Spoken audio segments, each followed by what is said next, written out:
Okay, Rick. Good evening, Rick. Ay, sir, good evening, sir. Oh, so Thursday, no? Thursday evening. Thursday. Oh, so before tayo umuwi, bigay tayo ng konting learnings, no? Pero kamusta ang bagyo?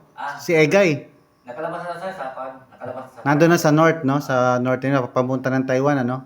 Labas. O kasi in connection diyan sa bagyo, may nag-comment kasi kung may mababasa ba daw tayo o may makikita sa code natin sa NSCP 2015 na kung included ba yung flooding sa design pa magi-design tayo ng structure or mag-design and analysis. Eh di, chinek ko sa NSCP. Chinek ko agad kasi nagsabi. O, chinek ko. So, ito yung nakita ko. No? Sabi niya kung may mababasa ba daw tayo. So, chinek ko agad. So far, ito lang yung nakita ko sa may NSCP Chapter 2. NSCP Chapter 2 sa minimum design loads. Merong nga rain loads. Merong rain loads. Tsaka sa Section 211, flood loads. So meaning, positive, no? Pa nag-design and analysis ng isang structure, mostly sa mga walls, included yung flood loads. So meron tayong mababasa sa NSCP 2015, Chapter 2, Minimum Design Loads, Section 211, specifically the flood loads, no? Okay, so tapos meron din dito, i-check din natin, no? Baka sabihin nila, a definition lang yan. Pero may mababasa rin tayo kasi rito eh. Yan, sa may Chapter 2, Section 211.3.1.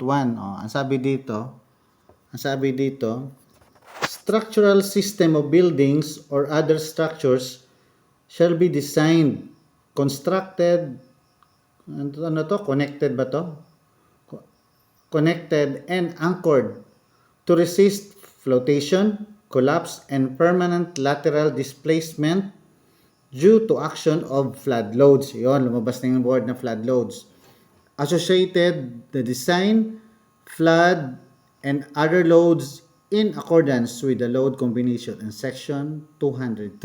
So, positive, no? Nakita rin dapat i-include, no, yung flood loads. Okay, so, eto. Ang natin, tiningnan agad natin sa 2015, positive, meron nga tayong nakita.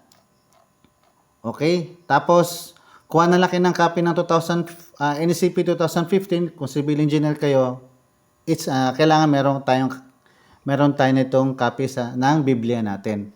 Tapos, meron din tayong dapat tong ACI, yon yung NSCP 318, or any other ACI. Tapos, yung Building Code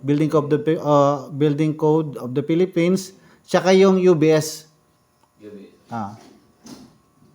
Uniform Building UBS, UBC, Uniform Building Code.